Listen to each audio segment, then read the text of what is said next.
En este vídeo vamos a ver el contenido teórico del tema movimiento ondulatorio, su definición, ecuación y magnitudes.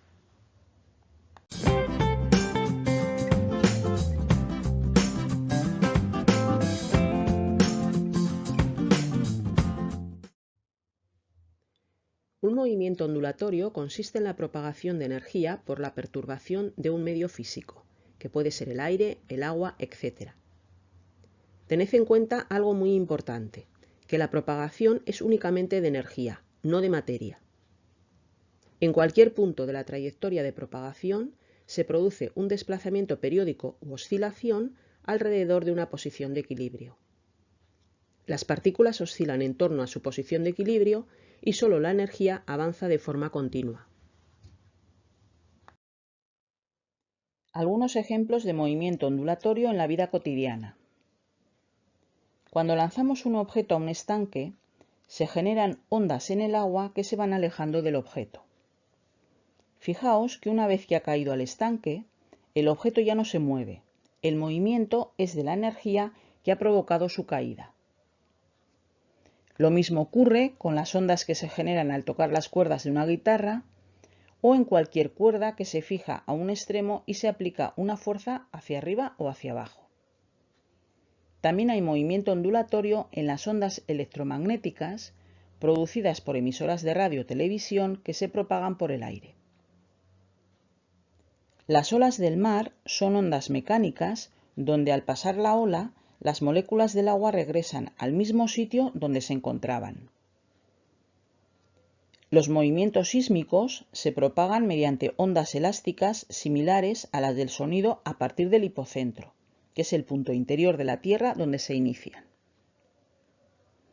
Y los electrocardiogramas registran los bombeos del corazón y, como en el resto, podemos representarlas en forma de onda sinusoidal. Clasificación de las ondas. Podemos clasificar las ondas desde dos puntos de vista, según su naturaleza y según su dirección de propagación.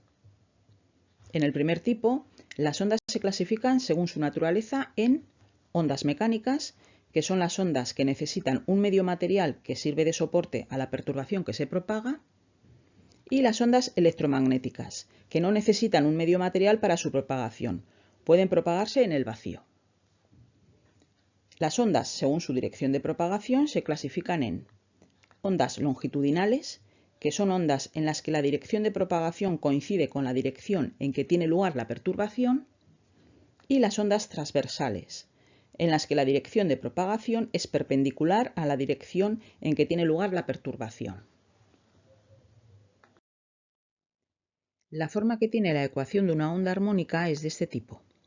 La elongación o desplazamiento de una onda es igual a la constante a por el seno de esta fase. Su representación gráfica es la que veis aquí. Es la representación de una función seno. Vamos a ver las magnitudes de este movimiento.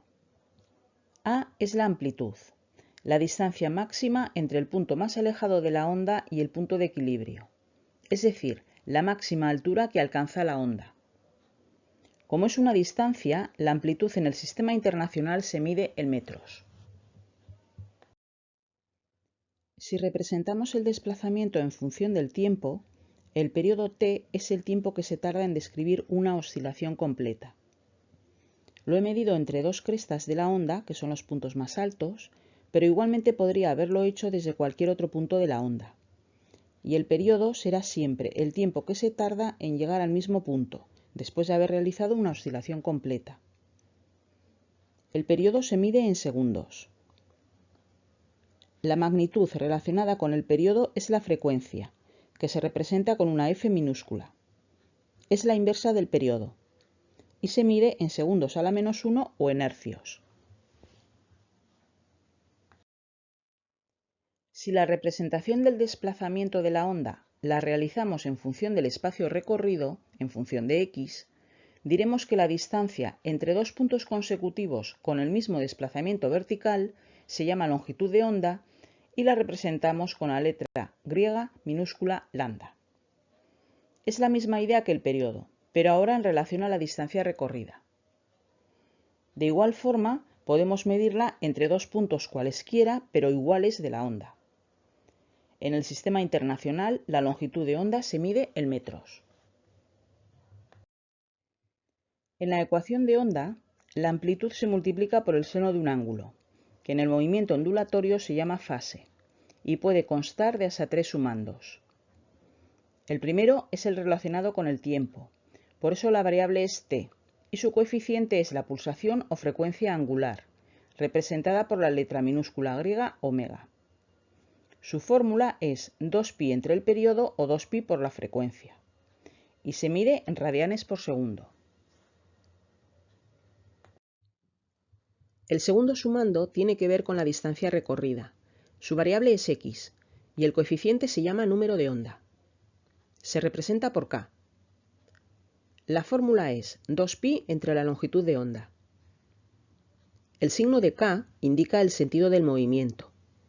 Si es de izquierda a derecha, el signo de k será negativo. En caso contrario, el signo será positivo. El número de onda se mide en radianes por metro. Finalmente, phi sub 0 es el desfase inicial e indica las condiciones iniciales del movimiento, es decir, el instante en que comienza a contar el tiempo. Se mide en radianes. La velocidad de propagación se representa por v e indica la rapidez con la que la onda se traslada en el medio en el que se propaga. La fórmula de la velocidad en un movimiento uniforme, como sabéis, es espacio entre tiempo. Aquí el espacio recorrido en una oscilación completa es la longitud de onda y el tiempo que tarda el periodo. Por eso, la fórmula de la velocidad de propagación es lambda entre t o lambda por f y se mide en metros por segundo. A partir de la ecuación de la elongación se pueden obtener otras dos magnitudes, la velocidad y la aceleración del movimiento.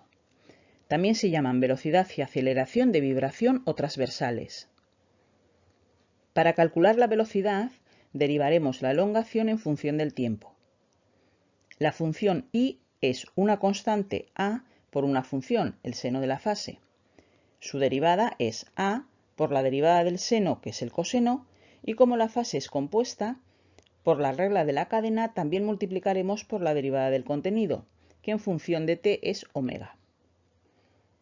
Los posibles valores de la velocidad se encontrarán entre dos extremos. Como a y omega son constantes, la velocidad mínima se obtendrá cuando el coseno tiene el valor mínimo, 0.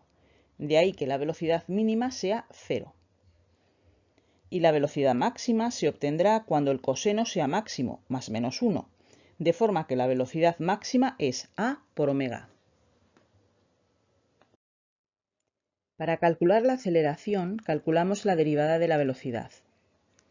A por omega, por la derivada del coseno, que es el menos seno, y por la derivada del contenido, omega. Queda menos a por omega al cuadrado por el seno de la fase. La aceleración mínima se obtendrá cuando el seno sea 0 y valdrá 0. Y la aceleración máxima la obtendremos cuando el seno sea máximo, más menos 1, y valdrá a por omega al cuadrado. A veces, en algún ejercicio, nos pueden hacer referencia a la diferencia de fase. Consiste en comparar dos fases distintas.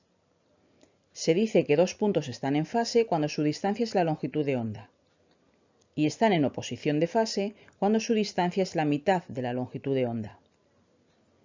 Si nos dan la distancia entre dos puntos de la cuerda, restamos las dos fases, simplificamos omega t y phi sub 0 y queda que la diferencia de fases será el número de onda por la distancia entre los dos puntos. Veis que no importa el sentido, solo la distancia entre los puntos.